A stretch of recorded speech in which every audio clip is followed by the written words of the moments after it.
안녕하세요. 이야기꾼입니다. 일상의 소음은 잠시 내려놓고 이야기의 불빛과 함께 느리게 흘러가는 시간. 오늘 밤도 저와 함께 해주시겠어요? 여러분, 만약 당신의 하나뿐인 딸이 결혼식 첫날 밤 피투성이가 되어 돌아온다면 어떡하시겠습니까? 심지어 시어머니에게 뺨을 40대나 맞고 50억이라는 말도 안 되는 돈을 요구받았다면요? 저는 그날 밤 세 통의 전화를 걸었습니다. 그리고 다짐했습니다. 박씨 집안 단 한 명도 용서하지 않겠다. 엄마, 다녀올게요. 저는 아직도 기억합니다.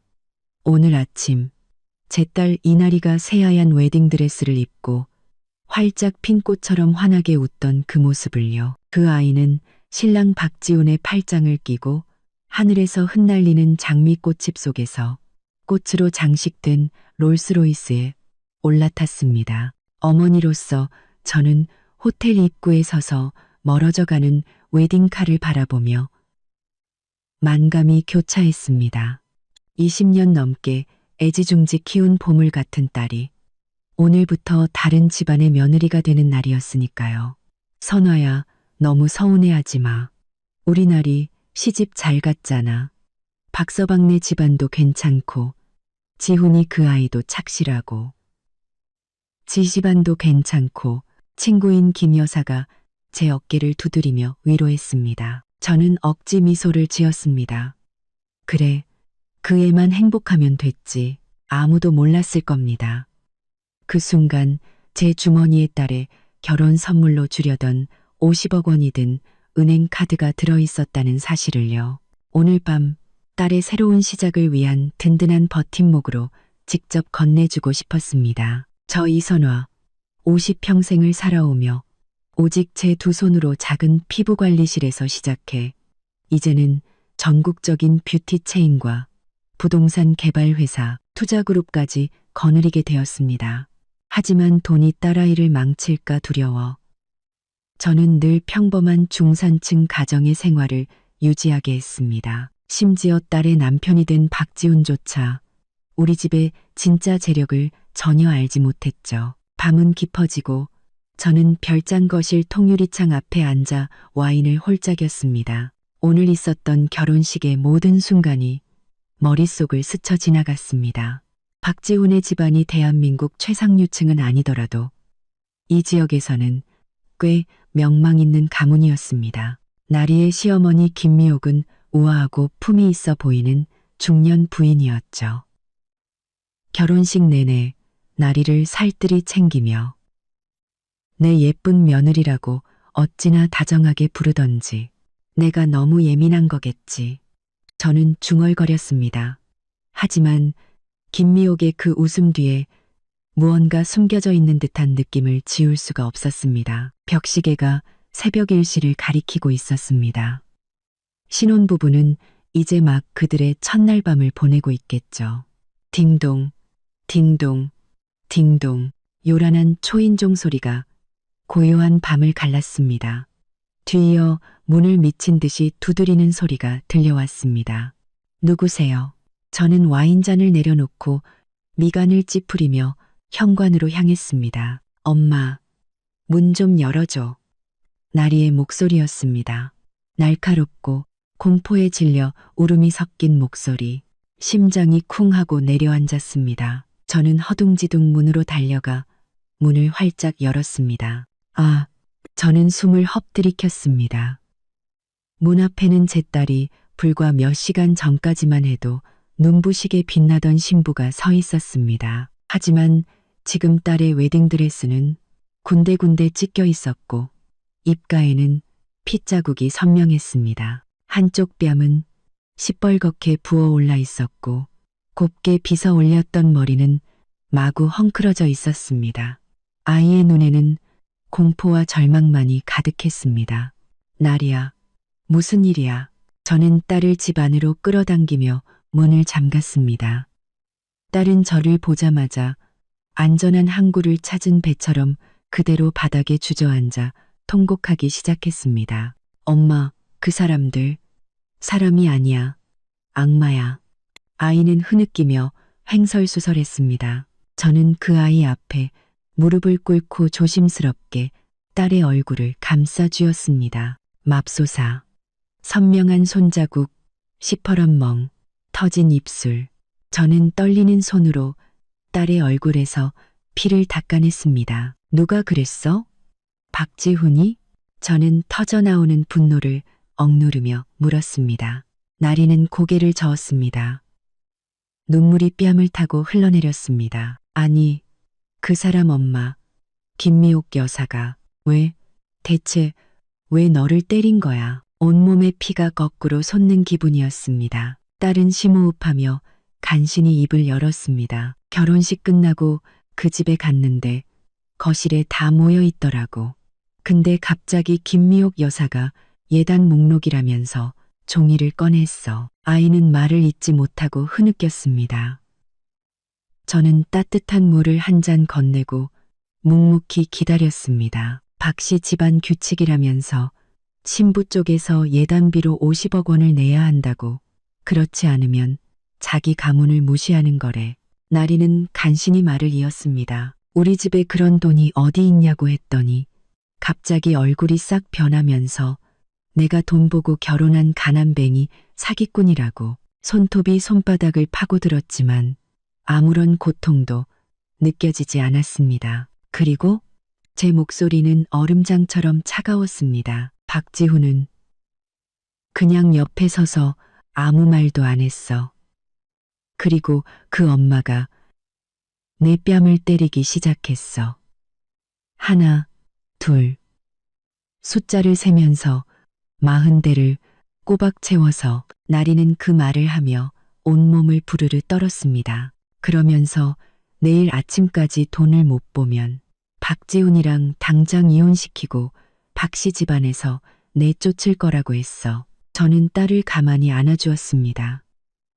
품 안에서 아이가 격렬하게 떨고 있었습니다. 눈앞이 핏빛으로 물들고 분노가 이성을 집어삼킬 것 같았습니다.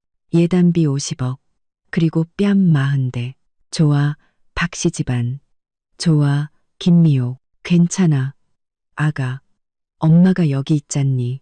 저는 딸의 머리를 쓰다듬으며 부드럽게 말했지만 눈빛은 이미 칼날처럼 날카로워져 있었습니다. 저는 휴대폰을 들고 3군데에 전화를 걸었습니다. 첫 번째는 제 개인 변호사인 장 변호사에게. 장 변호사님, 지금 바로 팀 소집하세요.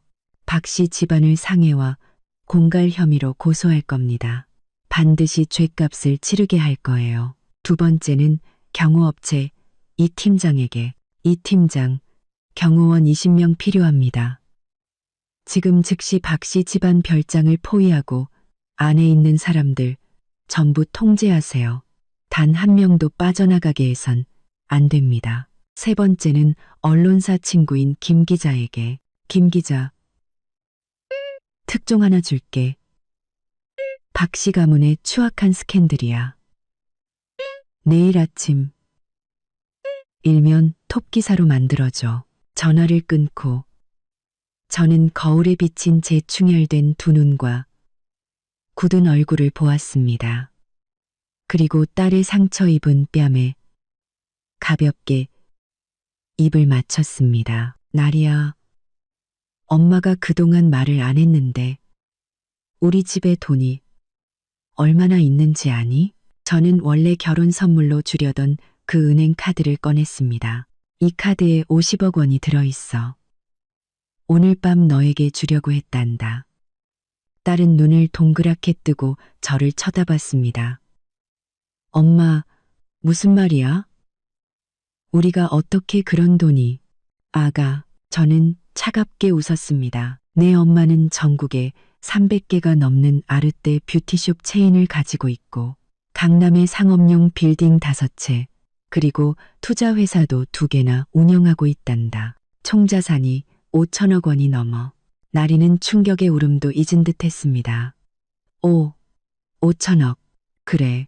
엄마가 재산을 숨긴 건 네가 우리 집 돈이 아니라 너라는 사람 자체를 사랑해주는 남자를 찾길 바랐기 때문이야. 저는 이를 악물었습니다. 그런데 박씨 집안이 이렇게까지 파렴치할 줄은 몰랐구나. 딸은 마치 처음 보는 사람처럼 저를 멍하니 바라봤습니다. 저는 자리에서 일어나 옷장에서 외투를 꺼내 나리의 어깨에 걸쳐 주었습니다. 이제 엄마랑 같이 가자. 감히 내 딸 뺨을 40대나 때린 그 김미옥이라는 여자를 만나러. 그때 휴대폰이 진동했습니다. 이 팀장이 보낸 메시지였습니다. 대표님, 요청하신 대로 박씨 집안 별장을 포위하고 박씨 일가족과 친척 몇 명을 포함한 전원을 통제했습니다. 아주 좋아. 어둠 속에서 저는 딸을 품에 안고 고급 세단에 올랐습니다. 차는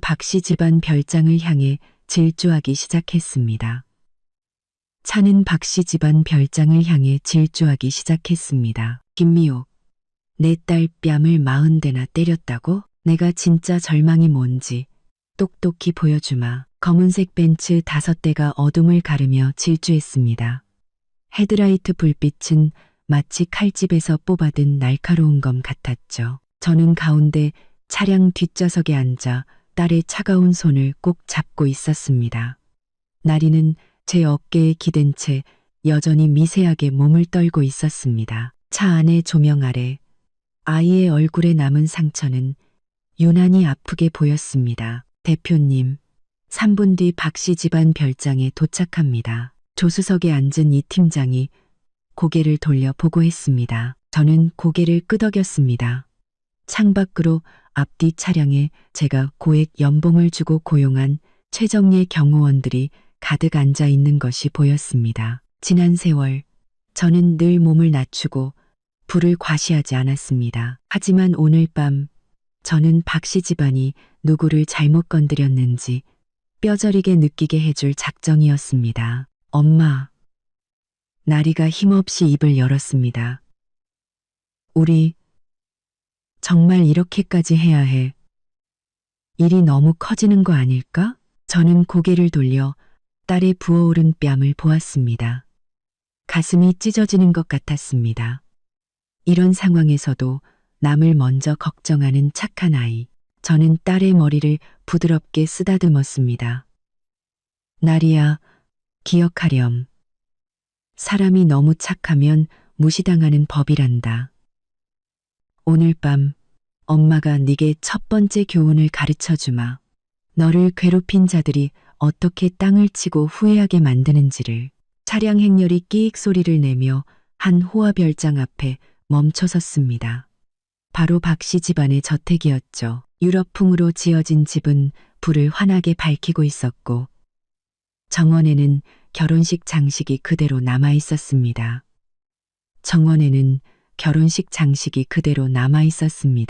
그 화려하고 기쁜 분위기는 곧 벌어질 소동과 씁쓸한 대조를 이루었습니다. 내려. 아우. 제 짧은 명령에 검은 옷을 입은 경호원 20명이 신속하게 대열을 갖추고 별장을 완벽하게 포위했습니다. 저는 나리의 손을 잡고 정문으로 향했습니다. 이 팀장이 초인종을 눌렀지만 안에서는 아무런 응답이 없었습니다. 부서. 제가 차갑게 말하자 경호원 2명이 전문 장비를 이용해 순식간에 견고해 보이던 조각 대문을 열어젖혔습니다. 문이 열리는 순간 소란스러운 소리가 터져 나왔습니다. 거실에서는 김미옥이 제 경호원들을 향해 날카롭게 소리치고 있었습니다. 너희들 여기가 어딘 줄 알고 함부로 들어와. 당장 안 나가면 경찰에 신고해서 콩밥 먹여줄 테니까. 그녀는 문 쪽을 등진 채 실크 잠옷바람으로 머리를 풀어헤치고 있었습니다. 낮에 결혼식장에서 보았던 우아한 모습은 온데간데 없었죠. 참, 남편 박상철은 소파에 앉아 굳은 얼굴을 하고 있었고 제 착한 사위 박지우는 구석에 서서 고개를 숙인 채 아무 말도 하지 않았습니다. 박 사모님, 위세가 대단하시군요. 제가 차갑게 입을 열었습니다. 크지 않은 목소리였지만 거실은 순식간에 찬물을 끼얹은 듯 조용해졌습니다. 박씨 가족은 일제히 고개를 돌렸습니다. 김미옥은 눈을 동그랗게 떴습니다. 당신들이 어떻게 들어왔어? 저는 대답 대신 나리의 손을 잡고 천천히 거실로 들어섰습니다. 경호원들은 즉시 모든 출입구를 통제했고 건장한 두 명이 제 양옆에 섰습니다. 그 기세에 눌려 분위기는 험악해졌죠. 이 사부인, 이게 대체 무슨 일입니까? 박상철이 자리에서 일어서며 애써 태연한 척했지만 목소리의 떨림까지는 숨기지 못했습니다. 저는 냉소를 지으며 박씨 세 사람을 훑어본 뒤 김미옥의 얼굴에 시선을 고정했습니다. 사모님, 예단비로 50억 원을 원하신다고 들었습니다만 김미옥의 표정은 순식간에 경악에서 당혹감으로 그리고 이내 억지스러운 오만함으로 바뀌었습니다. 그녀는 허리를 꼿꼿이 세우며 말했습니다. 그래, 맞아요. 그게 뭐 어쨌다고? 그게 우리 박씨 집안의 규칙이야. 당신 딸이 우리 집 며느리가 됐으면 우리 집 법도를 따라야지. 법도라고? 저는 비웃었습니다. 사람을 때리는 것도 당신네 집안 법도인가? 김미옥은 나리의 상처를 힐끗 보더니 경멸하듯 입술을 삐죽였습니다. 근본 없는 집안에서 자라내는 버릇을 가르쳐야지. 뺨마 흔대는 약과야. 가슴속에서 분노가 들끓었지만 제 표정은 오히려 더욱 차분해졌습니다. 사모님, 큰 소리 치시는 걸 보니 박씨 집안이 대단한 명문가인 줄 알겠습니다. 우리 박씨 집안이 재벌은 아니더라도 이 바닥에서 무시 못할 위치에 있는 건 사실이지. 어디 근본도 없는 것들이 넘볼 집안이 아니란 말이야. 김미옥은 거만하게 말했습니다. 저는 그만 웃음을 터뜨렸습니다. 가방에서 서류 뭉치를 꺼내 탁자 위에 던졌습니다. 박 사장님, 이것부터 보시죠. 박상철은 의아한 표정으로 서류를 집어들었습니다. 몇 장 넘겨보던 그의 얼굴이 하얗게 질렸습니다. 이게 대체. 김미옥이 짜증스럽게 서류를 빼앗아 들었습니다. 그녀 역시 단 한 장을 보고는 그 자리에서 얼어붙었습니다. 그것은 제 자산 증명서였습니다. 전국 320개 아르떼 고급 뷰티숍 체인의 소유권 증서, 강남의 상업용 빌딩, 5채의 등기부등본, 그리고 2개의 투자회사 지분 증명서, 총 가치는 5천억 원이 넘었습니다. 말도 안 돼. 전부 가짜야. 김미옥이 비명을 질렀습니다. 당신네 집안이 어떻게, 왜 안 될 것 같습니까? 저는 느긋하게 소파에 앉아 다리를 꼬았습니다. 나 이선화 빈손으로 시작해서 20년 전 첫 뷰티숍을 열었을 때 당신네 박씨 집안은 구멍가게 수준이었을 텐데요.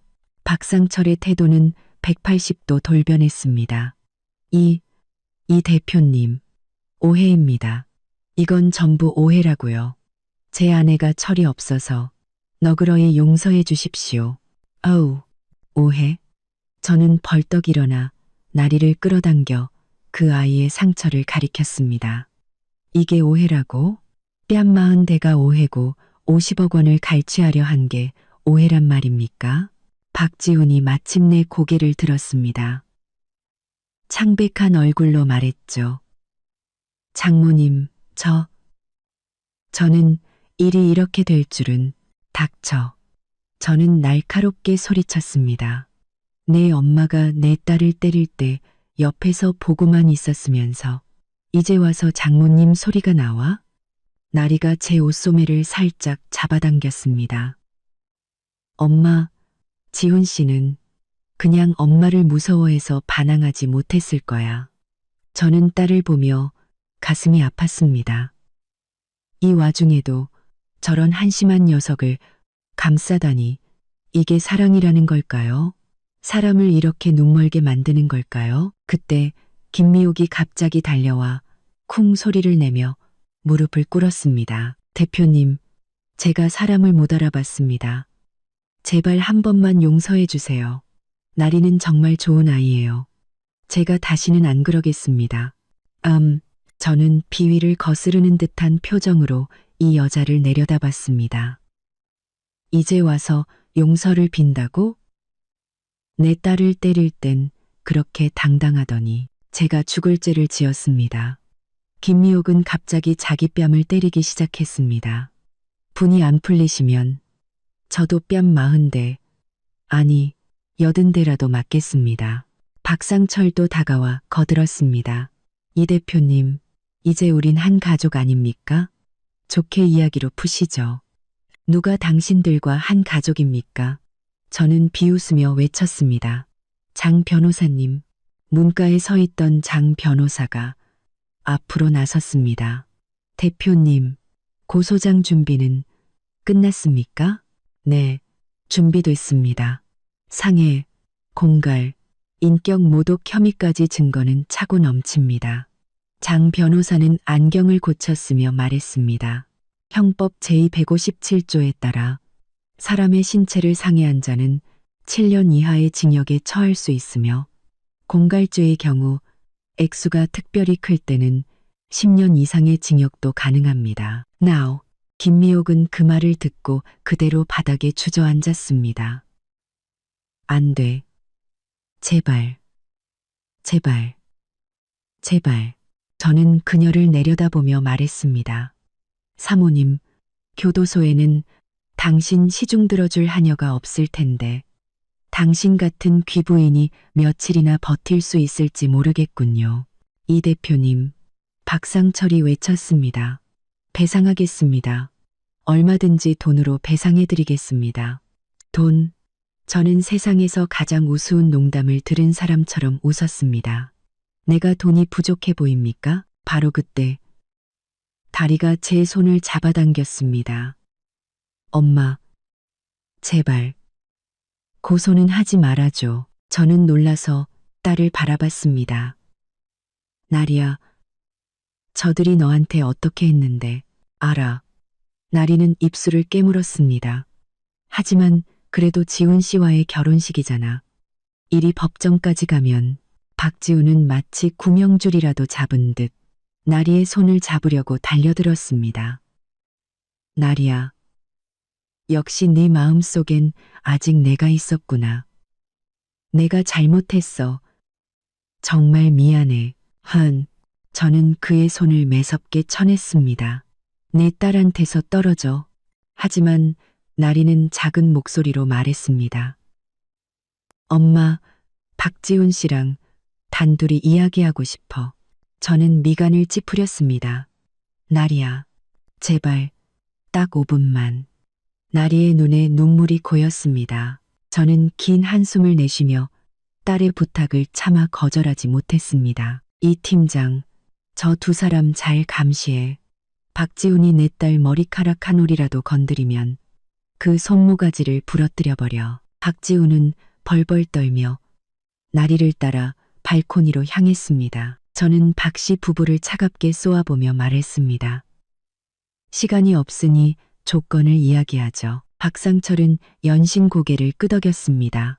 네, 말씀하십시오. 첫째, 김미옥 씨는 내 딸에게 공개적으로 사과하고 다시는 이런 일이 없을 거라는 각서를 쓰시오. 알겠습니다.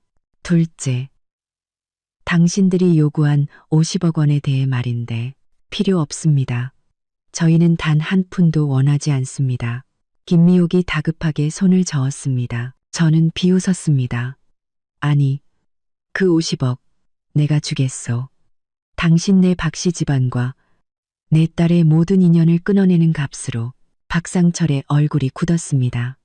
대표님, 그 말씀은 이혼을 내일 아침 당장 서류 정리해. 저는 단호하게 말했습니다. 대표님, 젊은 애들끼리 다투는 건 흔한 일인데 굳이 이렇게까지. 이건 협상이 아니라 통보요. 저는 그의 말을 끊었습니다. 동의하지 않으면 법정에서 봅시다. 내 재력이면 당신네 회사 한 달 안에 파산시키는 건 또 그리 일도 아니니. 박상철은 죽은 사람처럼 잿빛 얼굴이 되어 더 이상 말을 잇지 못했습니다. 그때 발코니에서 나리의 울음소리가 들려왔습니다. 저는 즉시 그쪽으로 달려갔습니다. 박지훈이 나리를 품에 안고 심지어 이마에 입을 맞추고 있었습니다. 그 손 놔. 저는 분노에 차 소리쳤습니다. 박지훈은 겁을 먹고 황급히 손을 놓았습니다. 나리는 눈물 범벅이 된 얼굴로 저를 돌아봤습니다. 엄마, 지훈 씨가 정말 날 사랑한대. 그냥 엄마가 너무 무서웠을 뿐이라고. 한 번만 더 기회를 달라고 빌었어. 저는 제 귀를 의심했습니다. 나리야, 저들이 너한테 어떻게 했는지 잊었니? 하지만 난 그 사람을 사랑하는 걸. 나리가 흐느꼈습니다. 가슴에 격렬한 통증이 느껴졌습니다. 이 바보 같은 내 딸. 이 바보 같은 내 딸. 하지만 아이의 고집스러운 눈빛을 보니 지금 억지로 둘을 떼어놓는 것이 아이를 더 고통스럽게 할 뿐이라는 걸 알았습니다. 좋아. 저는 이를 악물고 말했습니다. 이혼은 안 해도 좋다. 하지만 몇 가지 조건이 있어. 나리의 눈이 반짝 빛났습니다. 무슨 조건인데? 첫째, 너희는 분가해서 살아. 박 씨 부모와는 함께 살 수 없어. 응, 지훈 씨가 약속했어. 둘째, 박지훈은 내 회사에 들어와서 밑바닥부터 시작해야 한다.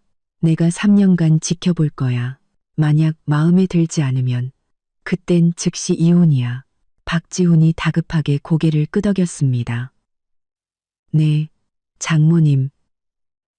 열심히 하겠습니다. 셋째, 저는 박지훈을 쏘아보며 말했습니다. 다시는 내 딸이 눈물 흘리게 하거나 작은 상처라도 입히는 날엔 내가 널 살아도 사는 게 아니게 만들어주마. 알겠나? 작은 게. 박지훈은 추위했던 사람처럼 몸을 떨며 대답했습니다. 네. 저는 박씨 부부를 향해 돌아섰습니다. 그리고 당신들도 오늘의 교훈을 똑똑히 기억하는 게 좋을 거요. 다시 한번 내 딸 인생에 끼어들었다간. 저는 말을 끝맺지 않았지만 그 위협은 충분히 전달되었을 겁니다. 김미옥은 고개를 숙인 채 아무 말도 못했고 박상철은 알겠다며 연신 고개를 숙였습니다. 박씨 집을 떠날 때는 이미 새벽 3시였습니다. 나리는 지친 듯 제 어깨에 기대 잠이 들었습니다. 저는 딸의 머리를 쓰다듬으며 복잡한 심경에 잠겼습니다. 대표님, 이대로 박씨 집안을 그냥 두실 겁니까? 이 팀장이 조심스럽게 물었습니다. 저는 고개를 저었습니다. 눈빛은 여전히 차가웠습니다. 사람을 붙여서 박씨 집안 식구들을 24시간 감시해요. 특히 박지훈, 그놈의 일거수일투족을 전부 보고하도록. 네, 알겠습니다. 그리고 하나 더. 저는 덧붙였습니다. 박씨 집안의 재무 상태를 샅샅이 조사해요. 아무래도 일이 그렇게 간단하지만은 않은 것 같아. 차창 밖은 칠흑 같은 어둠에 잠겨 있었습니다. 저는 알 수 있었습니다. 오늘 밤은 시작에 불과하다는 것을. 박씨 집안 뒤에는 분명 무언가 비밀이 숨겨져 있을 겁니다. 그리고 내 딸. 저는 잠든 나리의 얼굴을 내려다보았습니다. 너무 착해서 바보 같을 정도로 착한 내 딸. 저는 그 아이를 지켜야만 합니다. 설령 온 세상을 적으로 돌리게 되더라도 말이죠. 아침 햇살이 커튼 틈으로 스며들었습니다. 저는 딸의 침대 곁에 앉아 잠든 아이의 얼굴을 바라봤습니다. 잠결에도 나리의 미간은 살짝 찌푸려져 있었고 부어오른 뺨에는 희미한 손자국이 남아 있었습니다. 어젯밤 의사는 단순 타박상이라 흉터는 남지 않을 거라고 했지만 제 마음에 생긴 상처는 영원히 아물지 않을 것 같았습니다. 휴대폰이 진동했습니다. 장 변호사가 보낸 메시지였습니다. 대표님, 조사 결과가 일부 나왔습니다. 생각보다 상황이 복잡합니다. 따로 뵙고 말씀드릴 수 있을까요? 저는 조용히 일어나 나리의 이불을 덮어주고 침실을 나섰습니다. 거실에는 제 개인 비서인 김 비서가 아침 식사와 커피를 준비해두고 있었습니다. 저는 블랙커피를 한 모금 마셨습니다. 씁쓸한 맛이 정신을 번쩍 들게 했습니다. 장 변호사님은 언제 도착한대? 지금 오고 계십니다. 10분 정도 걸릴 것 같습니다. 김 비서는 제게 서류 한 부를 건넸습니다. 어젯밤 요청하신 박씨 기업의 최근 3년간 재무보고서입니다. 저는 서류를 펼쳤습니다.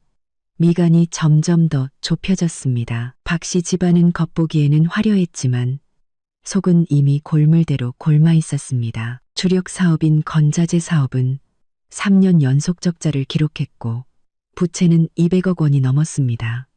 여러 은행에서 이미 대출 상환을 독촉하고 있었죠. 어쩐지 저는 냉소했습니다. 예단비 50억이라 내 딸을 팔아 회사를 살릴 생각이었군. 초인종이 울리고 장 변호사가 굳은 얼굴로 들어왔습니다. 대표님, 상황이 좋지 않습니다. 앉아요. 저는 소파를 가리켰습니다. 더 나쁜 소식이 또 뭐가 있는지 들어봅시다. 장 변호사는 태블릿 PC를 켰습니다. 박지훈의 지난 5년간 행적을 조사했습니다. 그에게는 오랫동안 사귄 여자친구가 있었습니다. 이름은 이뮤라입니다. 타겟입니다. 강정식풀이란. 저는 커피잔을 쥔 손에 힘을 주었습니다. 뭐라고? 이게 두 사람의 사진입니다. 장 변호사가 건넨 화면 속에서 박지훈은 진한 화장을 한 젊은 여자를 끌어안고 있었습니다. 둘은 매우 다정해 보였죠. 사진이 찍힌 날짜는 석 달 전, 바로 그가 나리와 막 교제를 시작했을 무렵이었습니다. 계속해봐요. 제 목소리는 얼음장 같았습니다. 조사 결과 박씨 집안은 대표님의 실제 신분과 재력을 이미 알고 있었을 가능성이 매우 높습니다. 이 결혼은 처음부터 계획된 사기극이었습니다. 장 변호사는 안경을 고쳤었습니다. 심지어 이뮤라라는 여자는 친구들에게 지훈이가 곧 큰 물고기를 낚을 거고 일이 성사되면 본처랑 이혼하고 자기와 결혼할 거지라고 자랑하고 다녔다고 합니다. 가슴에 날카로운 통증이 느껴졌습니다. 제 바보 같은 딸이 너무나 불쌍했습니다.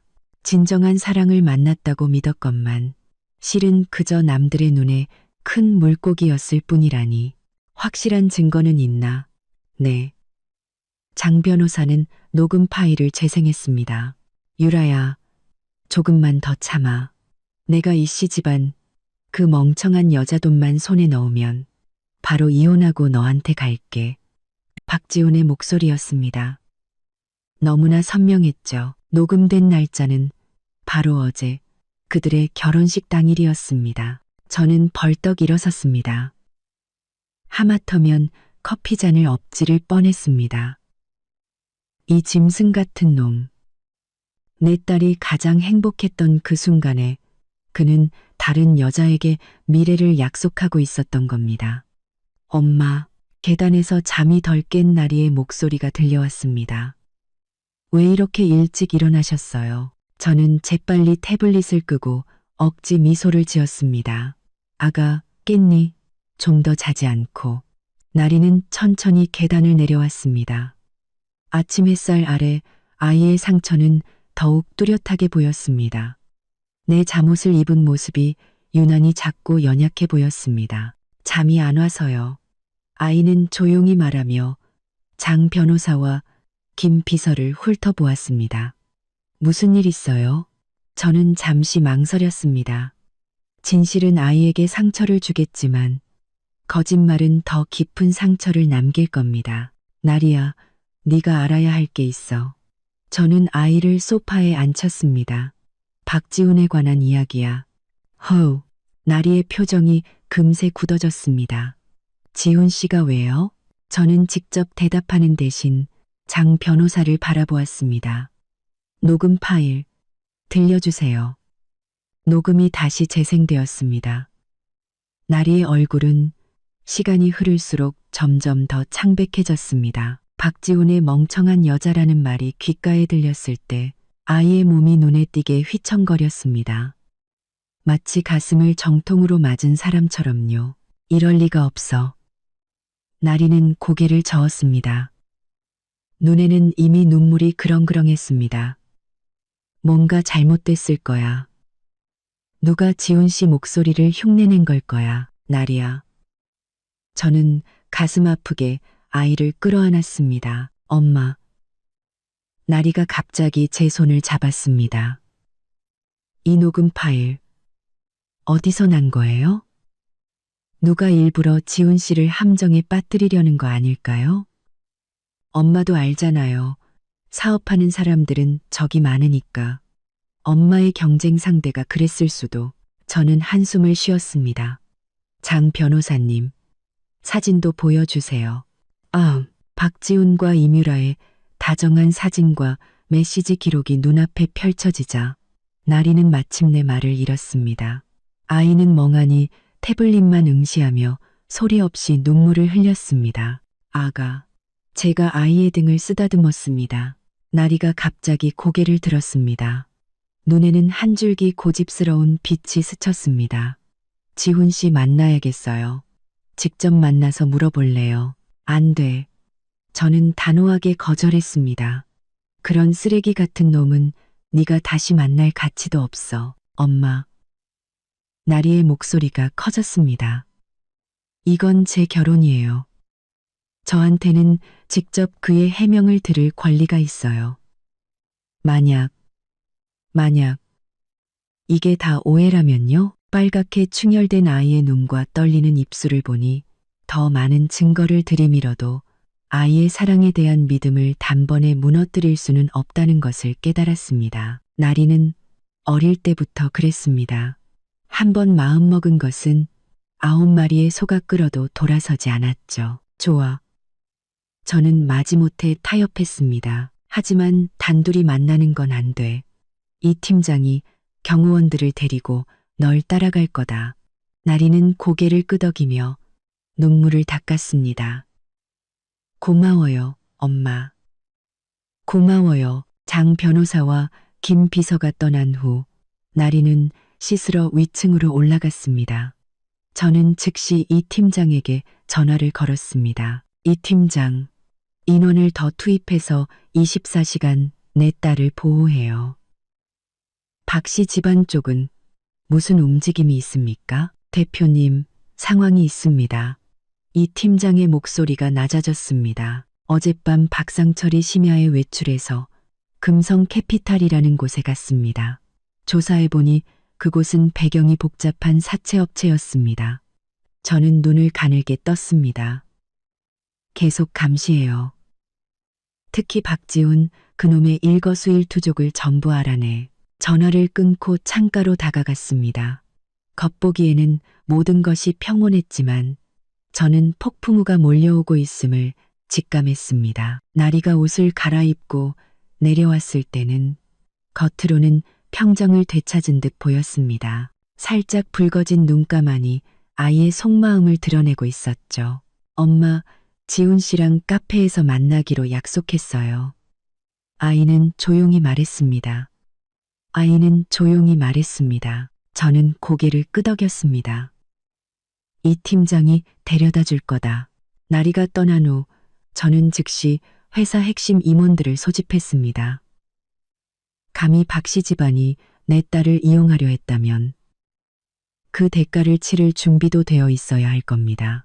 왕상무, 박 씨 집안의 모든 거래처와 고객 명단을 전부 조사하세요. 특히 장기 거래처를 집중적으로 파악하도록. 이 부장, 은행 쪽 인맥을 총동원해서 박 씨 집안의 대출 현황과 담보물을 확인해요. 장 변호사님은 법률 서류를 준비해 주세요. 나리가 이혼에 동의하는 즉시 박 씨 집안을 사기 혐의로 고소할 겁니다. 팀은 신속하게 움직이기 시작했습니다. 저는 사무실 통유리창 앞에 서서 도시의 전경을 내려다보았습니다. 5천억 원의 제국은 거저 만들어진 게 아닙니다. 박 씨 집안은 곧 빈손으로 시작한 여성 사업가를 화나게 한 대가가 무엇인지 알게 될 겁니다. 오후 3시 나리가 돌아왔습니다. 집을 나설 때보다 더 창백한 얼굴이었습니다. 어떻게 됐니? 저는 서류에서 눈을 뗐습니다. 나리는 천천히 자리에 앉았습니다. 목소리는 텅 비어 있었습니다. 인정했어요. 한순간 어리석었다고 한 번만 더 기회를 달라고 빌었어요. 저는 분노를 억누르며 물었습니다. 그래서 넌 뭐라고 했는데? 나도 모르겠어. 나리의 눈에서 다시 눈물이 흘러나왔습니다. 그 여자랑은 이미 헤어졌다고 정말 사랑하는 건 나뿐이라고 했어. 그 여자랑은 넌 그 말을 믿니? 저는 아이의 눈을 똑바로 쳐다봤습니다. 나리는 한참 동안 침묵하다가 작은 목소리로 말했습니다. 믿고 싶어. 엄마, 그거 알아? 지훈 씨가 나를 처음 봤을 때부터 사랑에 빠졌대. 내가 자기가 만나왔던 여자들이랑은 전혀 다른 사람이래. 저는 한숨을 쉬며 아이 곁에 앉았습니다. 아가, 왜 다른지 아니? 다른 여자들은 아마 박씨 집안의 돈을 보고 접근했겠지만 너는 그 사람을 진심으로 사랑했기 때문이야. 나리는 제 품에 안겨 서럽게 울기 시작했습니다. 왜 나한테 이런 일이? 저는 아이의 머리를 쓰다듬었습니다. 가슴이 찢어지는 것 같았습니다. 이 순간 딸이 겪는 고통을 대신 짊어질 수만 있다면 얼마나 좋을까요? 엄마, 혼자 있고 싶어요. 나리가 흐느끼며 말했습니다. 그래. 저는 아이의 이마에 입을 맞추었습니다. 엄마는 서재에 있을 테니 무슨 일 있으면 언제든 불러. 나리가 위층으로 올라간 후 이 팀장에게서 전화가 걸려왔습니다. 대표님, 긴급 상황입니다. 박지훈이 카페를 나온 직후 금성 캐피탈로 가서 박상철과 만났습니다. 저희가 그들의 대화를 엿들었는데 이 팀장은 잠시 말을 멈췄습니다. 그들이 아가씨를 납치해서 몸값을 요구할 계획을 세우고 있습니다. 순간 온몸에 피가 얼어붙는 것 같았습니다. 언제? 확실하진 않지만 곧 실행할 것 같습니다. 그들은 막다른 길에 몰렸어요. 사채업자들이 빚 독촉을 하고 있답니다. 지금 당장 경호 인력을 증원해요. 저는 날카롭게 외쳤습니다. 모두 총기를 소지하도록. 전화를 끊고 저는 즉시 나리에게 전화를 걸었지만 받지 않았습니다. 저는 위층으로 뛰어 올라갔지만 침실에는 아무도 없었습니다. 욕실, 옷방, 발코니에도 나리는 없었습니다. 나리야, 저는 소리치며 아래층으로 달려 내려갔습니다. 김 비서가 황급히 달려왔습니다. 대표님, 아가씨가 방금 전화를 받더니 급하게 나가셨습니다. 급한 일이 생겼다고. 무슨 전화? 누가 걸었는데? 아마 박도련님인 것 같습니다. 아가씨가 병원에 가야 한다고 박도련님이 교통사고를 당했다고 하셨습니다. 눈앞이 캄캄해지며 쓰러질 뻔했습니다. 이 바보 같은 딸, 그 짐승 같은 놈이 기었고 딸의 착한 마음을 이용한 겁니다. 저는 떨리는 손으로 이 팀장에게 전화를 걸었습니다. 나리가 밖으로 나갔어. 지금 당장 휴대폰 위치 추적해. 전원 출동해. 빨리. 전화를 끊고 소파에 주저앉았습니다. 지금껏 느껴보지 못한 공포가 저를 덮쳤습니다. 만약 나리에게 무슨 일이라도 생긴다면 박씨 집안 그 누구도 절대 용서하지 않을 겁니다. 그때 휴대폰이 울렸습니다. 모르는 번호였습니다. 저는 즉시 전화를 받았습니다. 이선화 대표. 내 딸은 우리 손에 있다. 음산한 목소리가 들려왔습니다. 현금 100억 원을 준비해 내일 정오까지 경찰에 신고하면 내 딸 시체나 거두게 될 줄 알아. 전화는 끊겼습니다. 저는 그 자리에 얼어붙은 채 온몸이 차갑게 식어갔습니다. 박씨 집안, 너희들은 죽고 싶어 안달이 났구나. 모르는 번호로 온 문자 메시지는 제 심장에 밝힌 칼날 같았습니다. 현금 100억 준비. 내일 정오 12시 다음 지시를 기다릴 것. 경찰에 신고하면 시체나 거두게 될 줄 알아. 아, 손이 너무 떨려 휴대폰을 제대로 쥘 수조차 없었습니다. 눈앞이 캄캄해졌습니다. 내 딸 나리, 내 보물 같은 딸이 지금 저런 흉악한 자들의 손에. 대표님, 이 팀장이 경호원 6명과 함께 거실로 뛰어들어왔습니다. 아가씨 휴대폰의 마지막 위치를 추적했습니다. 동쪽 외곽의 폐공장 지대입니다. 저는 억지로 평정을 되찾으려 했으며 심호흡했습니다. 지금 즉시 그 지역을 포위해. 하지만 섣불리 움직여서 놈들을 자극하지 마. 장 변호사님, 은행에 연락해서 현금 준비하세요. 왕 상무, 모든 인맥을 동원해서 금성 캐피탈이라는 사채업체의 배경을 샅샅이 파헤쳐. 팀은 신속하게 움직였습니다. 저는 거실 중앙에 서 있었습니다.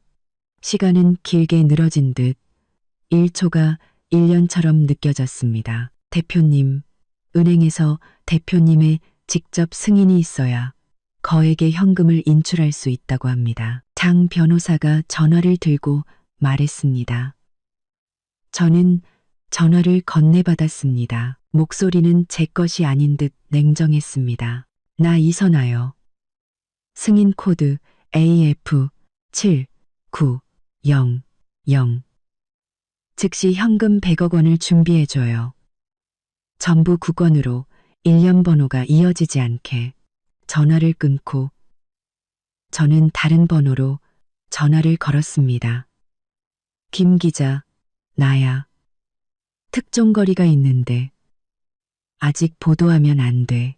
대신 사람 몇 명만 좀 알아봐줘. 수화기 너머의 상대는 오랜 언론인 친구로 정계와 재계는 물론 어두운 세계에도 발이 넓은 사람이었습니다. 10분 후 그에게서 전화가 왔습니다. 금성 캐피탈 사장은 왕철수라는 놈인데 전과가 화려해. 밑에 깡패들도 여러 거느리고 있고 최근 박상철이 그놈한테 거액의 사채를 썼는데 이자가 눈덩이처럼 불어서 원금이 50억까지 늘어났다고 하더군. 역시 저는 냉소했습니다. 장 변호사님, 지금 당장 박 씨 집안의 모든 계좌와 자산을 동결시키세요. 대표님, 그러려면 법원의 동결 명령이 먼저. 절차는 나중에 밟고 우리 그룹 이름으로 보증을 서요. 저는 날카롭게 외쳤습니다. 시간은 1초. 1초가 고문처럼 흘러갔습니다. 저녁 8시, 이 팀장의 무전기에서 소리가 터져 나왔습니다. 감저녁 8시, 이 팀장의 무전기에서 팀장님, 폐공장 지대로 의심스러운 차량 한 대가 진입했습니다. 번호판을 가린 검은색 승합차입니다. 저는 무전기를 낚아챘습니다. 섣불리 움직이지 마. 내 딸이 차에 있는지부터 확인해. 알겠습니다. 드론 투입. 화면 전송 중입니다. 태블릿 PC 화면에 드론이 촬영한 흐릿한 영상이 나타났습니다.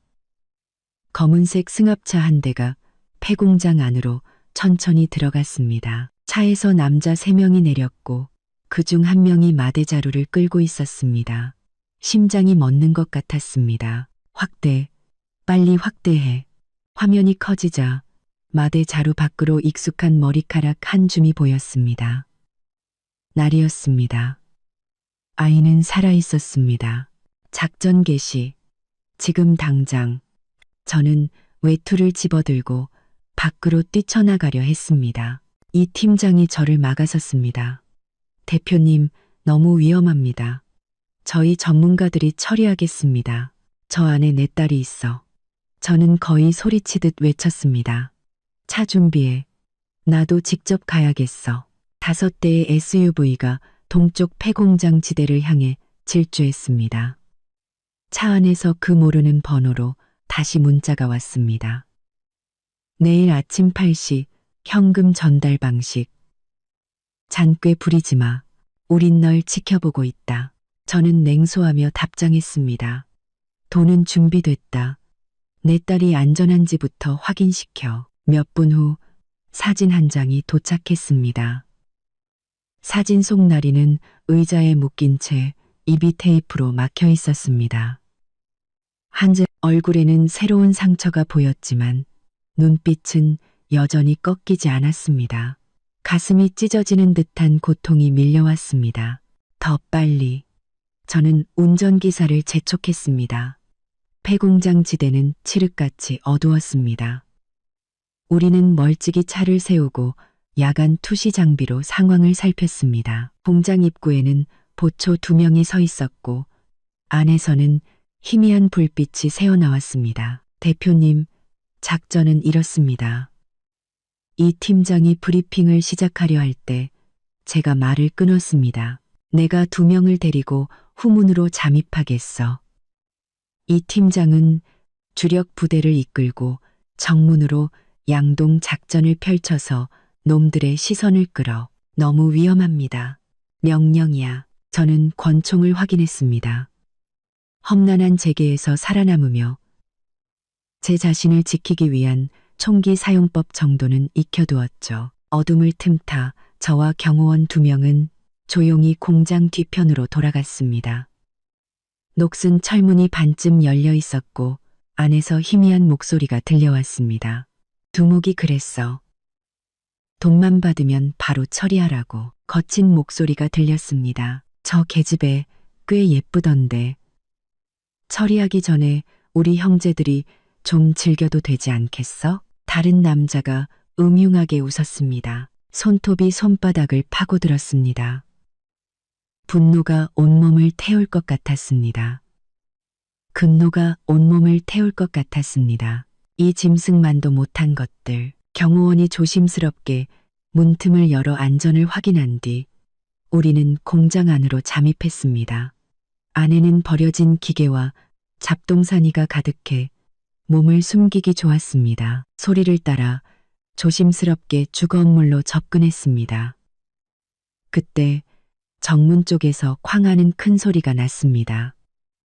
이 팀장이 양동 작전을 시작한 겁니다. 젠장, 경찰이다.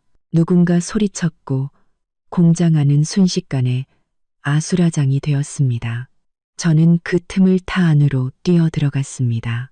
중앙에 있는 의자에 묶인 나리가 한눈에 들어왔습니다. 그 옆에는 험상궂게 생긴 남자, 바로 왕철수가 서 있었습니다. 엄마, 나리는 저를 보고 눈물을 터뜨렸습니다. 왕철수는 소스라치게 놀라며 권총을 꺼내 들었습니다. 멈춰. 한 발짝만 더 움직이면 이 계집애를 쏴버리겠어. 저는 걸음을 멈추고 2 손을 들었습니다. 왕철수, 원하는 게 돈이라면 주겠어. 내 딸을 풀어줘.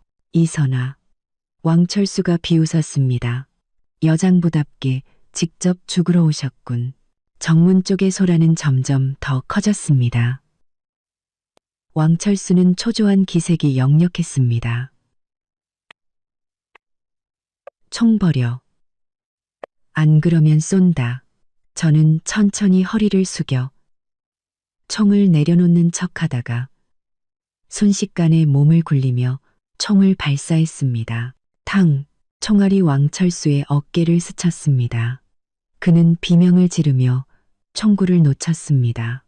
제 경호원들이 즉시 엄호 사격을 시작했고 저는 그 틈에 나리에게 달려갔습니다. 엄마, 조심해. 나리가 갑자기 소리쳤습니다. 저는 본능적으로 고개를 숙였습니다. 총알 한 발이 머리카락을 스치고 지나갔습니다.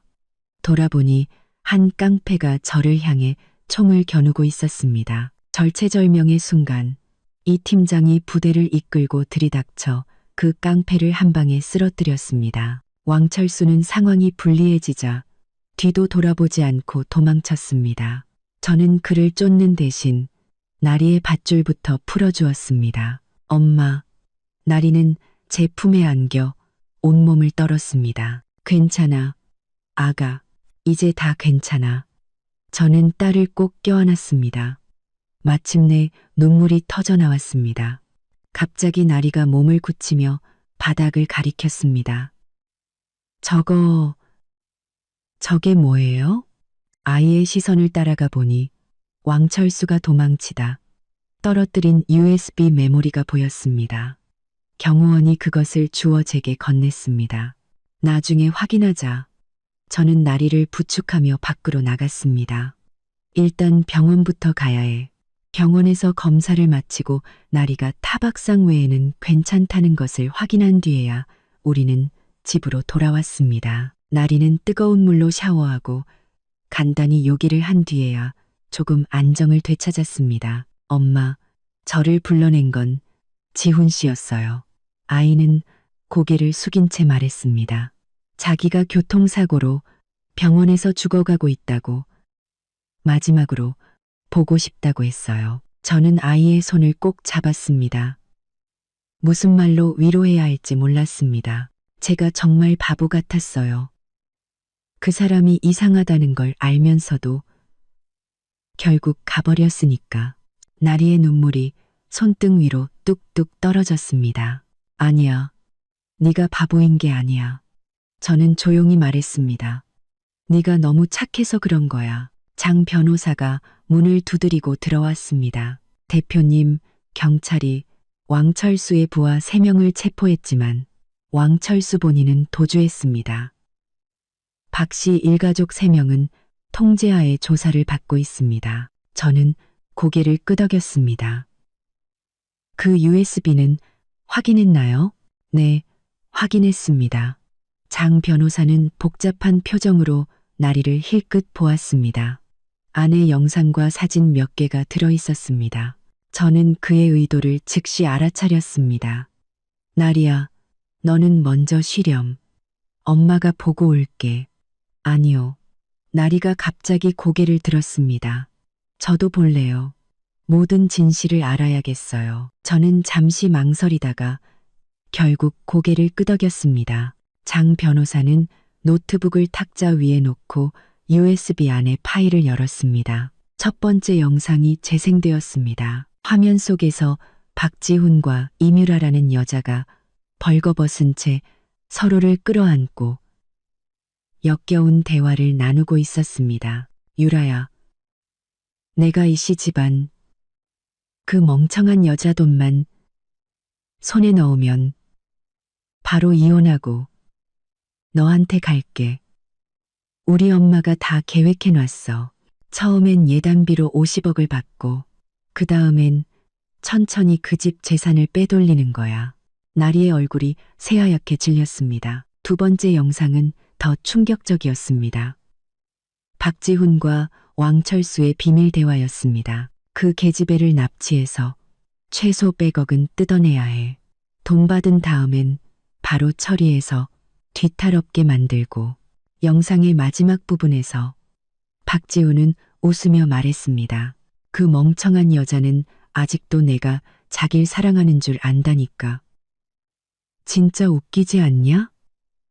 나리는 벌떡 일어나 화장실로 달려가 격렬하게 구토하기 시작했습니다. 저는 황급히 따라 들어갔습니다. 아이는 변기 앞에 무릎을 꿇고 온몸을 떨고 있었습니다. 엄마. 아이가 저를 올려다봤습니다. 그 눈빛은 지금껏 본 적 없이 차갑게 얼어붙어 있었습니다. 그들 모두 대가를 치르게 할 거예요. 그 순간 저는 알았습니다. 제 딸이 드디어 모든 환상에서 깨어났다는 것을. 거실로 돌아오자 장 변호사가 새로운 소식을 보고했습니다. 경찰이 박 씨 집에서 대량의 증거를 확보했습니다. 이번 사건은 계획적인 사기 결혼 및 납치, 공갈 사건임이 명백해졌습니다. 박상철은 이미 모든 것을 자백했습니다. 회사가 부도 직전이었고 대표님의 신분을 알게 된 후 모든 것을 계획했다고 합니다. 법적으로 최고 형량이 얼마나 되지? 제가 차갑게 물었습니다. 사기, 납치, 공갈, 상해, 여러 혐의가 경합되면 박씨 일가족은 최소 20년형을 받을 겁니다. 왕철수는 체포되면 무기징역 또는 사형까지도 가능합니다. 저는 고개를 끄덕였습니다. 그걸로는 부족해. 교도소에서 하루하루가 지옥 같게 만들어줘야지. 장 변호사님, 교도소 쪽 인맥 좀 알아봐 주세요. 엄마, 나리가 갑자기 입을 열었습니다. 목소리는 이상할 정도로 차분했습니다. 박지훈, 그 사람 직접 만나고 싶어요. 뭐라고? 저는 놀라서 아이를 쳐다봤습니다. 왜? 할 말이 있어. 나리의 눈빛은 무서울 정도로 단호했습니다. 저는 잠시 망설이다가 결국 고개를 끄덕였습니다. 좋아. 하지만 변호사와 경호원들이 동행해야 한다. 다음 날 구치소 면회실. 박지훈이 수갑을 찬 채 끌려 들어왔습니다. 한때 번지르르 하던 그는 수염도 깎지 못해 덥수룩하고 눈은 퀭하게 들어가 초라하기 짝이 없었습니다. 나리야. 그는 나리를 보자마자 눈물을 쥐어짰습니다. 나도 어쩔 수 없었어. 전부 우리 부모님이랑 왕철수가 시킨 거야. 난 정말 널 사랑했어. 나리는 그가 하는 말을 조용히 지켜보다가 그의 연기가 끝나자 천천히 입을 열었습니다. 박지훈 씨, 그거 알아요? 나도 한때는 당신을 진심으로 사랑했어요. 박지훈의 눈에 희망의 빛이 스쳤습니다. 나리야, 제발 한 번만 더 기회를. 닥쳐요. 나리의 목소리는 얼음장처럼 차가웠습니다. 내가 오늘 온 건 당신에게 딱 한마디 해주려고 온 거예요. 그녀는 자리에서 일어나 한때 자신의 마음을 산산조각 냈던 남자를 내려다보며 말했습니다. 나는 앞으로 아주 잘 살 거예요. 당신과 그 여자보다 1000배, 10,000배는 더 행복하게. 그리고 당신은 교도소에서 천천히 썩어가겠죠. 그리고 당신은 교도소에서 천천히 썩어가겠죠. 말을 마친 그녀는 뒤도 돌아보지 않고 면회실을 나섰습니다. 뒤에서는 박지훈의 절규 섞인 울음소리가 들려왔습니다. 구치소를 나오자 따스한 햇살이 우리를 감쌌습니다. 나리는 깊게 숨을 들이쉬고는 저를 보며 환하게 웃었습니다. 구치소를 덩저를 감쌌습니다. 감쌌습니다. 감쌌습니다. 구치소를 나오자 엄마, 저 경영학 배우고 싶어요. 엄마가 가르쳐 주실래요? 저는 눈시울이 뜨거워지는 것을 느끼며 딸의 어깨를 감싸 안았습니다. 물론이지, 내 딸. 우리 함께 아르떼를 더 크고 강한 기업으로 만들자. 햇살 아래 우리의 그림자가 길게 늘어졌습니다. 저는 알 수 있었습니다. 가장 어두웠던 시간은 지나갔고 제 딸은 이 시련을 겪고 마침내 진짜 어른이 되었다는 것을요. 아침 햇살이 사무실 통유리창을 환하게 비추고 있었다. 나는 한쪽에 서서 생애 첫 비즈니스 미팅을 멋지게 이끌고 있는 나리를 지켜보았다. 나는 한쪽에 서서 생애 첫 비즈니스 미팅을 멋지게 이끌고 있는 깔끔한 흰색 정장에 머리를 단정하게 묶은 딸은 프로젝터 화면을 가리키며 시장 분석 보고서를 설명하고 있었다. 데이터에 따르면 아르떼 1, 2선 도시 시장은 포화 상태에 이르렀습니다. 하지만 3, 4선 도시의 프리미엄 뷰티 시장 수요는 빠르게 성장하고 있습니다. 나리의 목소리는 또렷하고 자신감에 차 있었다. 불과 1년 전 사기 결혼으로 온몸이 상처투성이었던 그 아이가 맞나 싶을 정도였다. 저는 아르떼의 세컨드 브랜드인 아르떼 라이트를 론칭하여 가성비를 앞세워 틈새 시장을 공략할 것을 제안합니다. 회의실에 앉은 임원들은 감탄하며 서로 눈빛을 교환했다. 나는 흐뭇한 미소를 지었다. 내 딸은 역시 내 사업가적 기질을 물려받았구나. 이 대리님의 분석은 매우 날카롭군요. 왕 상무가 고개를 끄덕였다. 하지만 4선 도시의 소비 패턴은 1선 도시와 크게 다릅니다. 현지화된 운영 전략이 필요할 겁니다. 나리는 살짝 미소 지으며 다음 페이지로 화면을 넘겼다. 네, 왕 상무님. 그 점이 바로 제가 지금부터 말씀드릴 내용입니다. 나는 딸의 발표를 방해하고 싶지 않아 조용히 회의실을 빠져나왔다. 복도에서 김 비서가 빠르게 다가왔. 대표님, 요청하신 주시연 의사 선생님의 자료입니다. 나는 서류를 받아들고 옆 사무실로 들어가 꼼꼼히 읽기 시작했다. 지난번 저녁 식사 이후 주시연과 나리는 3번의 데이트를 했다. 의학 강연회, 음악회, 그리고 지난 주말에 피크닉까지. 나리는 데이트를 하고 돌아올 때마다 얼굴에 웃음꽃이 피어 있었다. 어머니로서 기쁘면서도 한편으론 걱정이 되었다. 딸의 인생에 갑자기 나타난 이 남자가 정말 믿을 만한 사람인지 확인해야만 했다. 주시연, 32세, 서울대학교 의과대학 박사, 국군수도병원 신경외과 부교수. 나는 자료를 소리내어 읽으며 긴장을 풀었다. 아버지 주정국, 육군 중장. 어머니 이수진, 전 서울대병원 원장. 예상보다 훨씬 대단한 배경이었다. 나는 계속해서 자료를 읽어 내려가다 한 문장에서 멈칫했다. 특수부대 군의관으로 복무, 인원무 고문장 수훈. 특수부대? 그제야 레스토랑에서 봤던 그의 손등 굳은 살이 떠올랐다. 장기간 총기 훈련을 받은 사람에게서만 볼 수 있는 흔적이었다. 휴대폰이 진동했다. 나리가 보낸 메시지였다. 엄마, 회의 끝났어요. 왕 상무님이 제 기획안이 아주 창의적이래요. 나는 미소 지으며 답장했다. 2층 카페에서 기다릴게. 너의 성공적인 데뷔를 축하하자. 10분 후 나리가 카페로 뛰어들어왔다. 흥분으로 상기된 얼굴이었다. 나는 라테 한 잔을 건네며 말했다. 엄마는 네가 해낼 줄 알았어.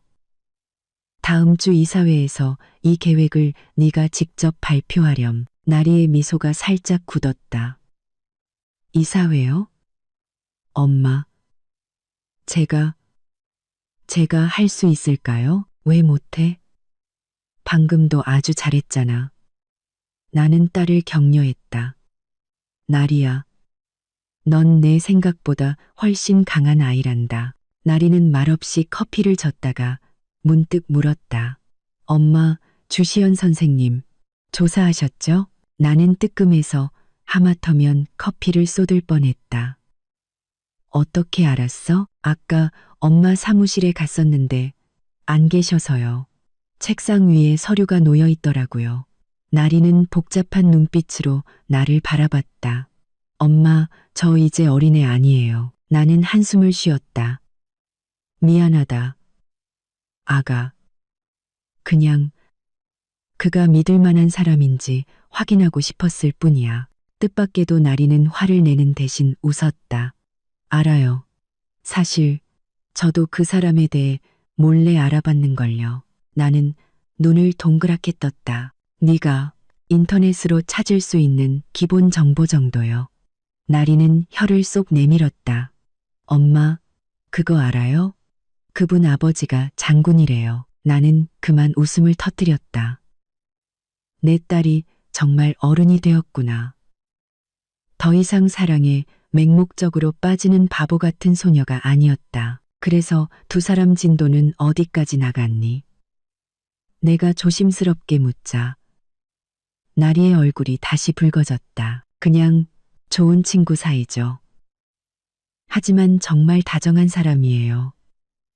제 과거에 대해 억지로 캐묻지도 않고요. 딸의 눈에서 반짝이는 빛을 보며 나는 마음속 큰 돌덩이 하나가 내려앉는 것을 어쩌면 하늘은 이 시련 끝에 내 딸에게 정말 소중한 선물을 준비해둔 것인지도 모른다. 오후에 장 변호사가 굳은 얼굴로 내 사무실을 찾아왔다. 대표님, 왕태성과 박씨 집안의 관계에 대해 알아낸 것이 있습니다. 나는 즉시 서류에서 눈을 뗐다.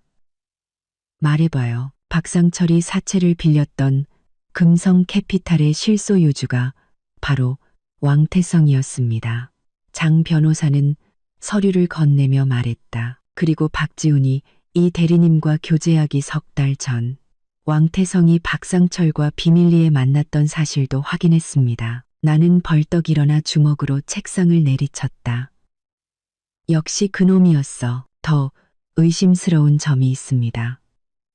장 변호사가 목소리를 낮췄다. 왕태성이 최근 이 대리님과 주시연 의사의 관계에 대해 뒷조사를 하고 있다는 첩보가 있습니다. 등골이 오싹해졌다. 그놈이 나리를 노리고 있어. 확실하진 않지만 왕태성 그룹의 자금 사정이 최근 매우 좋지 않습니다. 여러 대형 프로젝트에 문제가 생겨 현금 유동성이 절실한 상황입니다. 나는 장 변호사의 말뜻을 즉시 알아차렸다. 그놈은 아직도 나리를 이용할 생각을 버리지 않은 것이다. 방심해선 안 되겠군. 나는 창가로 다가가 밖의 흐린 하늘을 보았다. 왕태성, 그 늙은 여우, 5년 전 아르떼, 인수 실패 후 앙심을 품고 이제는 이런 비열한 수법까지 동원하다니. 나리에 대한 경호를 강화해요. 내가 돌아서며 명령했다. 그리고 왕태성의 최근 동향을 샅샅이 파악해 그놈의 모든 수를 알아야겠어. 장 변호사가 떠난 후 나는 사무실을 서성였다. 5년 전 그와의 싸움이 생생하게 떠올랐다. 왕태성은 온갖 비열한 수로 내 사업을 무너뜨리려 했었다. 그가 다시 돌아왔고 이번에는 더 음험한 칼날을 내 딸에게 겨누고 있었다. 저녁에 일찍 퇴근하니 나리가 부엌에서 분주하게 움직이고 있었다. 식탁에는 제법 먹음직스러운 갈비찜이 차려져 있었다. 엄마, 오셨어요? 나리는 앞치마를 두른 채 얼굴에 밀가루를 묻히고 있었다. 갈비찜 만드는 거 배우고 있어요. 주시연 선생님이 제일 좋아하는 음식이래요. 나는 눈썹을 치켜 올렸다. 주시연 선생님이 저녁 먹으러 오나? 나리는 부끄러운 듯 고개를 끄덕였다. 네. 엄마 편두통 좀 받으리러 오신대요. 제가 엄마가 요즘 잠을 잘 못 주무신다고 살짝 말씀드렸거든요. 마음이 뭉클했다. 나리 납치 사건 이후 나는 줄곧 불면증에 시달려왔다. 약의 의지에 겨우 잠들곤 했는데 나리가 그걸 눈치채고 주시연에게 부탁한 모양이었다. 7시 정각에 초인종이 울렸다. 주시연은 편안한 차림이었지만 손에는 와인 한 병과 약 상자가 들려 있었다. 대표님, 실례가 많았습니다. 그는 정중하게 인사하며 말했다. 이건 제가 직접 조제한 안신차입니다. 양약보다 부작용이 훨씬 적을 겁니다. 저녁 식사는 예상외로 즐거웠다. 주시연은 의술뿐만 아니라 유머 감각도 뛰어나 나리를 계속 웃게 만들었다. 딸의 행복한 모습을 보니 왕태성에 대한 걱정도 잠시 잊을 수 있었다. 식사 후 주시연은 내 맥을 짚어보았다. 대표님의 불면증은 불안 증세가 원인인 것 같습니다. 안신차와 함께 자기 전 30분 정도 명상을 하시는 것이 좋겠습니다. 주시연 선생님, 한의학도 하시는군요. 내가 놀라서 묻자 그는 미소 지었다. 어머니께 조금 배웠습니다. 어머니가 한의사 집안 출신이시거든요. 나리가 과일을 준비하러 부엌으로 간 사이 주시현이 갑자기 목소리를 낮췄다. 대표님, 드릴 말씀이 있습니다. 나는 즉시 긴장했다. 무슨 일이죠? 최근 병원 근처에서 수상한 자들이 이 대리님에 대해 묻고 다니는 것을 봤습니다. 주시연의 눈빛이 평소의 온화함과 달리 날카롭게 빛났다. 그중 한 명의 팔에서 금성이라는 문신을 봤습니다. 나는 몸이 굳었다. 확실한가요? 네. 주시연은 고개를 끄덕였다. 이미 제 친구에게 조사를 부탁했습니다. 확실해지기 전까지 이 대리님의 경호를 강화하는 것이 좋겠습니다. 나는 주시연의 눈을 응시했다. 이 남자의 배경은 내가 조사한 것보다 훨씬 복잡할지도 모른다. 평범한 의사가 어떻게 사채업체의 문신을 알아보고 또 어떤 친구가 그런 일을 조사해 줄 수 있단 말인가. 주시연 선생님, 당신 대체 정체가 뭡니까? 그가 막 입을 열려는 순간 나리가 과일 접시를 들고 돌아왔다. 무슨 얘기하세요? 표정이 왜 그렇게 심각해요? 아, 내 사업 계획에 대해 이야기하고 있었어. 나는 재빨리 미소를 지었다. 주시연 선생님이 아주 관심이 많으시네. 나리의 눈이 반짝 빛나며 주시연 옆에 앉아 자신의 아르테라이트 구상에 대해 신나게 설명하기 시작했다. 주시연은 진지하게 들으며 때때로 예리한 질문을 던져 비범한 사업 감각을 보여주었다. 주시연을 배웅한 후 나는 발코니에서 이 팀장에게 전화를 걸었다. 주시연의 군 복무 기록을 조사해줘요. 최대한 상세하게. 전화를 끊고 밤하늘을 바라보았다. 왕태성의 그림자가 다시 드리우고 주시연의 정체는 미궁에 빠졌다. 하지만 한 가지는 확실했다. 어떤 폭풍우가 몰아쳐도 나는 내 딸을 지켜낼 것이다. 어떤 희생을 치르더라도. 다음 날 아침 나리가 흥분해서 달려왔다. 엄마, 주시연 선생님이 병원 자선 디너 파티에 같이 가자고 했어요. 빈곤 지역 아이들을 위한 모금 행사래요. 나는 웃으며 고개를 끄덕였다. 그래, 잘 다녀오렴. 엄마도 같이 가실래요? 나리가 기대에 찬 눈으로 물었다. 이것이 주시연을 더 깊이 알 기회일지도 모른다는 생각에 나는 대답했다. 좋지. 언젠데? 다음 주 토요일 저녁이요. 나리는 기뻐하며 나를 껴안았다. 주시연 선생님, 부모님도 오신대요. 조금 긴장돼요. 부모님을 뵙는다고? 주시연이 진심이구나. 점심때 장 변호사가 왕태성에 대한 추가 정보를 가져왔다. 대표님, 왕태성이 최근 박지훈의 변호사와 자주 접촉하고 있습니다. 그를 빼내려는 것 같습니다. 그리고 우리 회사 내부 정보를 얻으려 하는 것 같습니다. 나는 냉소했다. 헛된 꿈을 꾸는군. 이상한 점이 또 있습니다. 장 변호사는 사진 한 장을 내밀었다. 왕태성이 지난주에 이 남자와 비밀리에 만났습니다. 사진에는 선글라스를 쓴 키 큰 남자가 왕태성의 차 옆에 서 있었다. 얼굴은 잘 보이지 않았지만 날렵한 턱선과 꼿꼿한 자세가 낯설지 않았다. 나는 사진을 한참 들여다보다가 문득 깨달았다. 저 남자의 서 있는 모습이 주시연과 똑 닮았다. 설마 주시연이 왕태성과 관련이 있는 건가? 아니, 그럴 리 없다. 나리를 향한 그의 마음은 진심이었다. 하지만 왜 사진 속 남자는 주시연과 그토록 닮았을까? 계속 조사해요. 나는 명령했다. 그리고 자선 디너 파티 전까지 주시연 부모님의 모든 배경 자료를 알아내세요. 창밖을 보니 나리가 주시연과 즐겁게 통화하고 있었다. 내 딸은 다시 태어나고 있었다. 새로운 삶을 향해 나아가고 나는 그 아이를 위해 모든 장애물을 치워줄 것이다.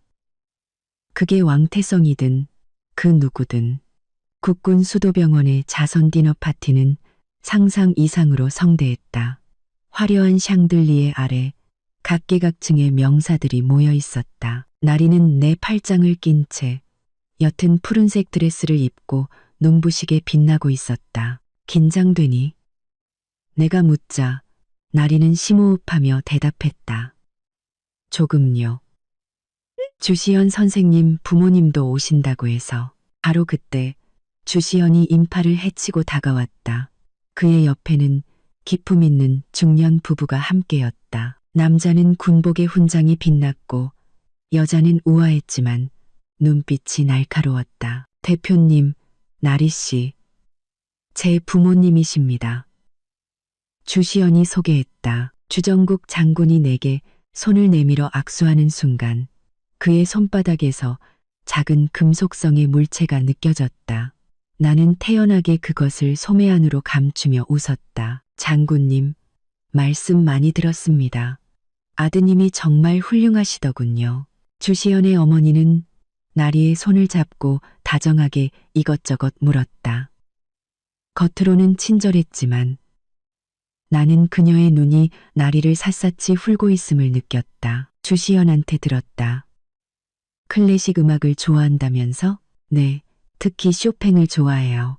마침 잘 됐구나. 다음 주 예술의 전당표가 2장 있는데 폴란드 오케스트라의 쇼팽 스페셜 공연이야. 시연이랑 같이 다녀오렴. 주시연의 어머니는 핸드백에서 봉투를 꺼내 건넸다. 나리는 기쁘게 표를 받으며 얼굴을 붉혔다. 감사합니다, 어머님. 주시연은 곁에서 부드러운 미소를 지으며 나리에게서 눈을 떼지 못했다. 나는 그 모습을 보며 안심했다. 주시연의 가족은 나리를 마음에 들어하는 듯했다. 파티가 시작되자 나는 주장군과 함께 주빈석에 앉았고 나리와 주시연은 조금 떨어진 곳에서 즐겁게 대화를 나누었다. 나리의 얼굴에는 오랜만에 보는 편안한 미소가 가득했다. 대표님, 돌아가서 확인해 보시지요. 주장군이 나직이 말했다. 나는 그가 건넨 물건이 보통 물건이 아님을 직감했다. 파티 중간 붉은 드레스를 입은 한 중년 여성이 나리에게 다가와 손을 잡았다. 당신이 이나리 씨구나? 나 주시연 선생이랑 같은 과 동료인데 시연이가 당신 얘기 많이 하더라고. 아주 강한 사람이라고. 주시연의 표정이 순간 굳어졌다. 그가 재빨리 2사람 사이에 끼어들며 말했다. 선배님, 원장님께서 찾으십니다. 여자는 못마땅한 표정으로 자리를 떴고 주시연은 나리에게 무언가 속삭였다. 나리는 금세 안정을 되찾았다. 이 작은 소동은 주시연에 대한 내 신뢰를 더욱 굳건하게 만들었다. 파티가 끝나고 집으로 돌아오는 길, 나는 소매에 숨겨둔 USB를 꺼내 들었다. 집에 도착하자마자 서재로 들어가 문을 잠갔다. USB를 컴퓨터에 꽂자 아무 입력창이 떴다. 나는 문득 떠오른 단어 나이팅게일을 입력했다. 암호가 맞았다. USB 안에는 음성 파일 하나와 사진 몇 장이 있었다. 음성 파일을 재생하자 왕태성의 목소리가 흘러나왔다. 박 사장, 계획은 간단해. 당신 아들을 시켜 이선화 딸에게 접근하게 해. 결혼한 뒤에 아르떼의 사업 기밀을 빼내고 때가 되면 우리가 안팎에서 협공해서 이선화의 모든 걸 빼앗는 거야. 이 모든 것이 왕태성이 꾸민 계략이었던 것이다. 나는 떨리는 손으로 사진을 열었다. 왕태성과 박상철의 미래 사진, 그리고 박지훈과 이뮤라의 사진이 있었다. 마지막 사진을 보고 나는 숨을 멈췄다. 젊은 시절의 주시연이 특수부대 군복을 입고 아버지인 주정국 장군에게 훈장을 받고 있는 사진이었다. 사진 제목은 나이팅게일 작전팀 국제범죄조직 소탕이었다. 나이팅게일, 주 장군이 준 USB의 암호. 설마 주시현이 왕태성과 관련된 범죄조직 소탕 작전에 참여했던 것일까? 다음 날 아침, 나리가 병원에서 돌아왔다. 얼굴이 좋지 않았다. 무슨 일이야? 병원에서 소동이 있었어요. 환자 보호자 한 명이 주시연 선생님이 오진해서 아버지가 돌아가셨다며 난동을 부렸어요. 나리는 분개하며 말했다. 완전 거짓말이에요. 그 환자는 말기 뇌종양이었어요. 심지어 그 보호자 옆에는 기자들까지 있었어요. 누가 일부러 꾸민 일 같아요. 나는 직감했다. 왕태성의 짓이다. 그래서 어떻게 대처했는데? 제가 주시연 선생님 앞을 막아서고 계속 소란 피우면 경찰에 신고하겠다고 했어요. CCTV도 확보하라고 했고요. 나는 웃지 않을 수 없었다. 내 작은 호랑이가 발톱을 드러냈구나. 내 딸은 드디어 어둠 속에서 걸어나와 소중한 사람을 지킬 줄 아는 사람이 되었다. 그날 밤 주시연에게서 전화가 왔다. 대표님, 오늘 소동은 왕태성과 관련이 있습니다. 제 아버지 쪽 사람들이 알아냈습니다. 왕태성이 나리 씨를 노리고 있습니다. 당분간 각별히 조심하셔야 합니다. 주시연 선생님, 당신 대체 누구죠? 왜 왕태성을 조사하는 겁니까? 내일 따로 뵙고 말씀드리겠습니다. 다음 날 주시연은 내 사무실을 찾아와 모든 것을 털어놓았다. 왕태성은 10년 전 저희가 소탕했던 국제 범죄 조직의 잔당입니다. 그 조직은 성공한 사업가들을 표적으로 삼아 재산을 강탈해 왔습니다. 그들의 주된 수법은 미인계였고요. 박지훈 역시 왕태성이 심어놓은 인물이었습니다. 나는 숨을 삼켰다. 왜 진작 말하지 않았죠? 왕태성은 모든 범죄를 대리인을 통해 저질러서 직접적인 증거를 잡기 어려웠습니다. 최근에야 그와 박씨 집안의 연결고리를 찾아냈습니다. 이제 어쩔 거죠? 이제 그물을 걷어들일 때입니다. 하지만 왕태성이 궁지에 몰리면 나리 씨에게 해를 가할 수 있습니다. 군의 신변 보호를 요청하겠습니다. 그럴 필요 없어요. 나는 그의 눈을 똑바로 보며 말했다. 내 딸은 내가 지킬 수 있습니다. 하지만 앞으로는 나리에게 어떤 것도 숨기지 마세요. 신뢰가 관계의 기본이니까. 주시연은 고개를 끄덕였다. 약속하겠습니다. 그리고 저도 개인 자격으로 나리 씨를 지키게 해주십시오. 나는 그의 눈에서 진심을 읽었다. 좋아요. 우리 함께 그 아이를 지킵시다. 그 주 주말 나리와 주시현은 주시현의 어머니가 준 표로 음악회에 갔다. 나는 극장 맞은편 카페에서 그들을 지켜보고 있었다. 이미 경호원들과 군 병력이 극장 안팎에 배치되어 있었지만 불안감은 가시지 않았다. 그때 장 변호사에게서 문자가 왔다. 대표님, 왕태성이 오늘 오후 해외 용병 출신 전문 킬러 2명과 접촉했습니다. 왕태성이 마침내 칼을 빼들었다.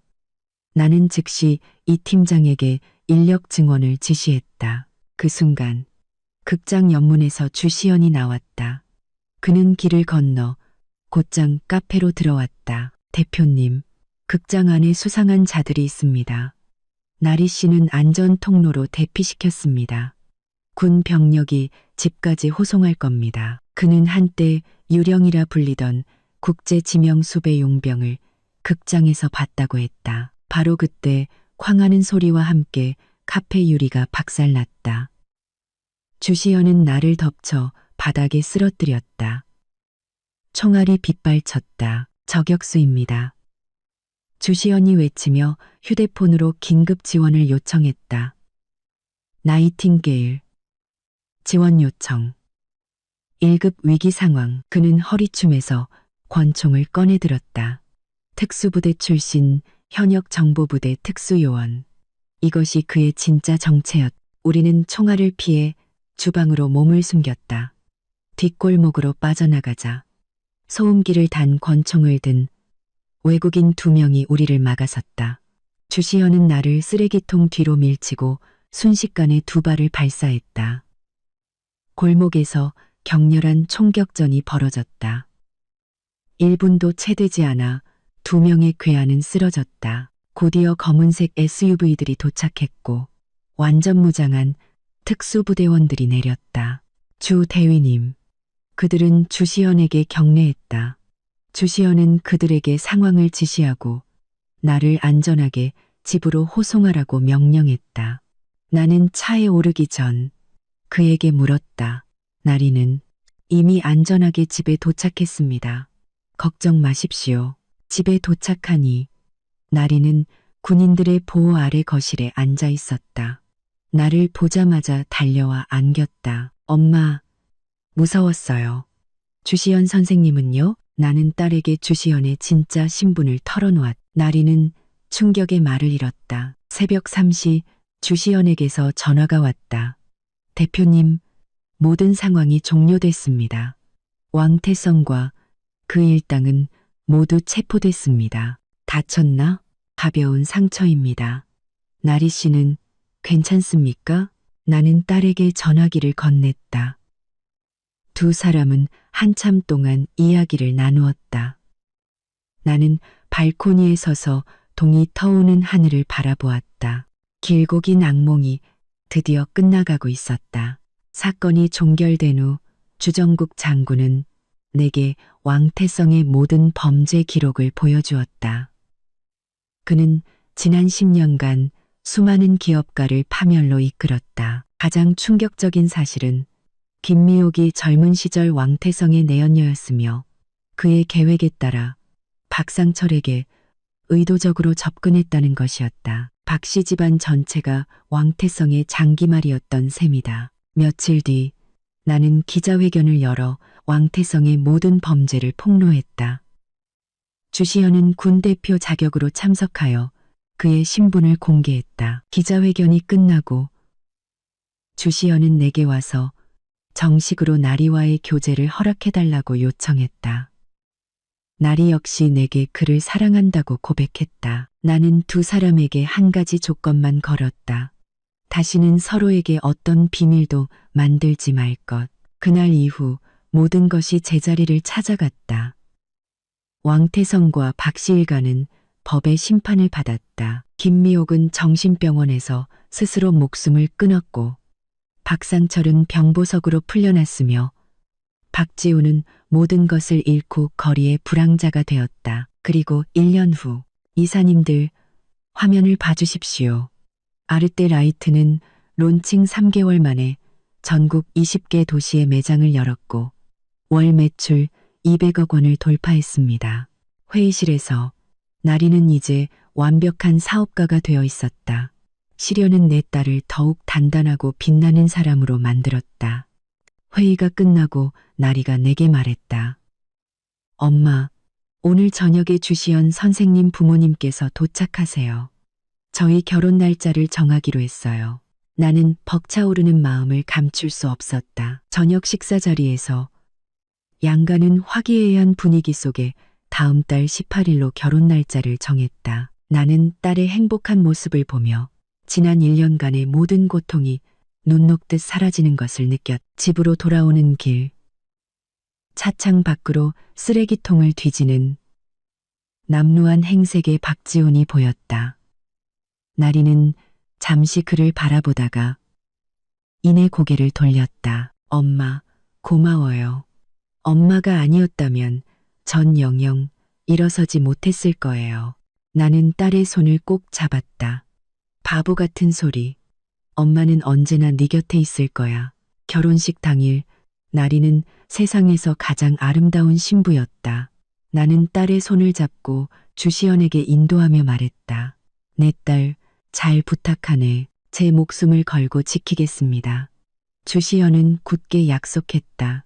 식이 끝나고 3개월 후 나리와 주시현이 기쁜 얼굴로 나를 찾아왔다. 엄마, 저 임신했어요. 할머니가 되신 걸 축하드려요. 나는 딸을 끌어안고 기쁨의 눈물을 흘렸다. 정원의 햇살 아래 우리의 웃음소리가 울려 퍼졌다. 험난한 폭풍우가 지나간 뒤 내 딸은 마침내 진정한 행복이라는 항구에 닻을 내렸. 어머니로서 이보다 더 큰 기쁨은 없었다.